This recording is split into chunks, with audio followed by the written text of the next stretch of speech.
Привет-привет! Вы на канале GDN и с вами я, Наталья Гусева. Как и обещала, мы разбираем подробно этапы снятия и покрытия гель-лака. В данном ролике я расскажу и покажу, чем и как я снимаю старый материал. В последующих роликах мы подробно разберем оставшиеся этапы процесса. Это комби-маникюр, выравнивание и покрытие базой и нанесение цвета и топа. Если вы еще не подписались на мой канал, то скорее это сделайте и нажмите колокольчик для того, чтобы не пропустить следующие ролики. Когда-то в далеком 2008 я считала, что снимать аппаратом, фрезой это опасно и страшно. И куда безопаснее спиливать пилкой. Так я лучше контролирую процесс и уж точно не спилю чего-нибудь лишнего. И так думала, а может быть и до сих пор думают большинство старичков маникюра. Но слава богу, я пересмотрела свои взгляды и решила обуздать снятие аппаратом. Училась сама, и первый раз было безумно страшно, и я жутко боялась. И мне казалось, что за одно движение фрезой я снесу пол ногтя. Но оказалось, что я боялась зря. Я перепробовала все варианты снятия. Пилкой, замачиванием и фрезой. И из всех трех вариантов самый гуманный – это фреза. Фреза оказалась безопаснее двух других методов. И я сейчас назову 4 причины. Во-первых, исключается аллергическая реакция, такая как при замачивании. Во-вторых, не страдает кутикула, как в двух других вариантах. В-третьих, ноготь остается в целости и сохранности, потому что при снятии фрезы чаще остается тоненький слой базы. И фреза за раз снимает гораздо более тонкий слой, чем пилка. И в-четвертых, сократилось время снятия в разы. Конечно же, если вы клиент, то такой вариант снятия, как фреза, в домашних условиях он невозможен. И вам подойдет два других варианта. Это либо замачивание, либо пилка. Об одном из них, о замачивании, я обязательно расскажу в другом ролике. А пока мы разберем данный метод снятия. Ну что, приступаем к процессу? Для снятия старого материала нам нужен пылесос, фрезер, у меня Stronг 210 и ручка 105L, и фреза для снятия. Я работаю фрезой кукуруза с красной насечкой, иногда с зеленой. Если вы уже сталкивались с выбором фрезы кукуруза, знаете, что кукуруза бывает немного разных форм. Бока, щечки так называемые, и пузо фрезы бывают прямые, а бывают изогнутые, закругленные. И, соответственно, носик, конус его разный. У первого варианта он более широкий и тупой. У скругленных фрез более тонкий и мягкий. Я люблю фрезы с скругленными щечками и более изящным носиком, так как я, снимая, не кручу руку, а снимаю в одном положении, в том числе и носиком с левого бока ногтя. Также фрезы для снятия различаются по материалу изготовления. Есть твердосплавные и керамические. Здесь дело вкуса. Я люблю твердосплавные. Снимаем мы на полных оборотах. Парадокс, но так меньше печет. Физикой ничего больше. Так сила трения меньше. Работаю я на форварде. Реверс я в принципе не использую вообще и даже для маникюра. Но я левша, поэтому мне может быть абсолютно неудобно на нем работать. Начинаю я снимать всегда с мизинца левой руки. Обычно снятие занимает у меня 7-15 минут. Но если в качестве старого покрытия у нас камуфлирующая база типа Nail Passion натуральная, то тогда здесь снятие может затянуться минут на 20-25. Еще один плюс данной фрезы – это расположение ножичков на фрезе. Данной фрезой можно снимать как двигаясь и на себя, и от себя. Здесь ножички расположены в шахматном порядке, направлены друг на друга. Знаю, у многих бывала такая ситуация, когда, подходя к краю ногтя, с силой вращения вас отталкивает обратно и фреза ударяется о торец свободного края. Все пугаются, клиент выдергивает руку, страшно, ничего больше, но неприятно. Так вот, чтобы этого избежать, я сначала снимаю часть материала с самого края, справа налево.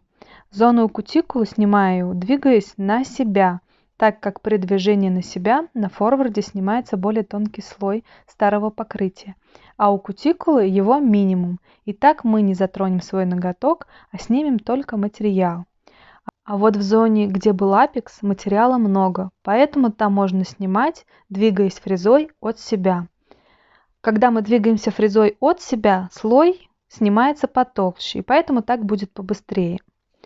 Насколько легко будет сниматься старое покрытие, зависит от точности вашей фрезы и от базы, которая на ногтях. Если у вас на ногтях такая же база, как у меня в видео, это Nail Passion, натуральная, достаточно тугая, резиновая, поэтому фрезе с ней тяжело, и она постоянно на ней буксует. И велика вероятность быстрого нагревания. Поэтому частенько приходится останавливаться, делать маленькие паузы и не возить долго по одному и тому же месту. И поэтому с ней снятие занимает гораздо более продолжительное время. Таких баз немного, к счастью, это скорее исключение, чем правило, но все-таки они есть. И если вы вдруг с такой столкнетесь, не переживайте, дело не в фрезе, дело в том, что это такая база. Но если на обычной прозрачной базе у вас тоже буксует фреза и быстро нагревается, здесь уже дело либо в вас, либо в фрезе. Значит, фреза затупилась, и ее пора менять. Обычно керамическая фреза служит дольше, чем твердосплавная. Так.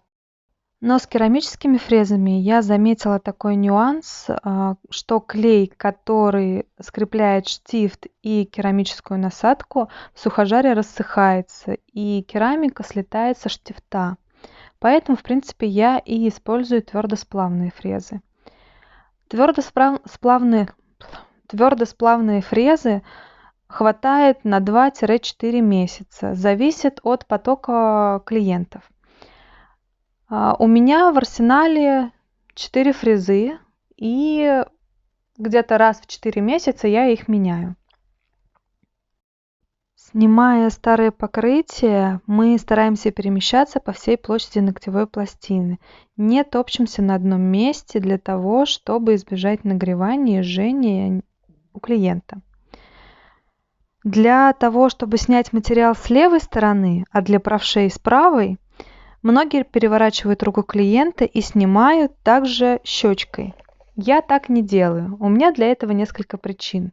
Первая причина – это непонимание клиента, что нужно сделать, и ярое желание помочь. А в итоге напряжение в пальцах и усложняет данный процесс. Вторая причина – это время. С постоянным переворачиванием рук у меня увеличивается время снятия. И третья причина – просто неудобно и лень крутить руку туда-сюда. Поэтому неудобную сторону я снимаю носиком фрезы. Это нужно делать очень аккуратно, чтобы не пробороздить ногтевую пластину.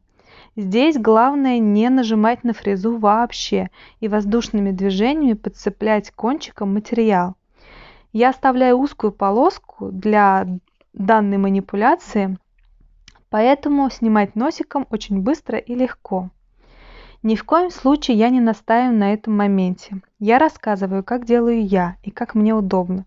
И если вам комфортнее переворачивать и вы не теряете на этом время, то это ваш выбор. Меня заколебал он блокироваться. При снятии обязательно внимательно смотрите, чтобы не оставалось отслоек. Их обязательно нужно все убрать. Я предпочитаю оставлять очень тоненький слой базы, даже если где-то она хорошо стоит. Не люблю оставлять неравномерный слой, неравномерную толщину базы, тем более это создаст проблемы и неудобства при нанесении и выравнивании базой. Часто мастера пропускают отслойки у свободного края и у точек роста.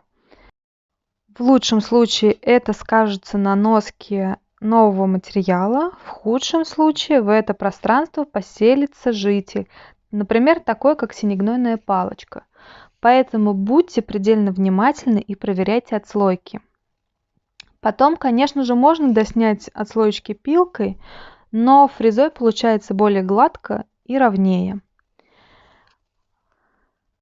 Движения фрезы при снятии должны быть плавные и длинные. Не снимайте рывками. делая кучу кратеров на ногте, только усложните себе работу. Двигайтесь уверенно, равномерно, не останавливаясь на одном месте, иначе фреза зароется и на этом месте сделает ямку до самого ногтя, а то и по нему еще проедется. Итак, двигаемся быстро, уверенно, движения плавные, длинные. Борозд на ногте не оставляем, а сглаживаем их той же фрезой, чтобы потом не терять время и не поправлять все это дело пилочкой. После того, как старый материал мы максимально сняли фрезой, отодвигаем кутикулу и дорабатываем поверхность ногтя до ровного матового вида при помощи пилочки и бафа. Не забываем бафом пройтись и у кутикулы, загоняя его слегка под проксимальный валик. Тем самым мы поднимаем кутикулу еще выше от ногтя и убираем птериги, прилипшие к ногтевой пластине. Если кутикула не сильно заросла, то после можем опилить форму и приступить к маникюру.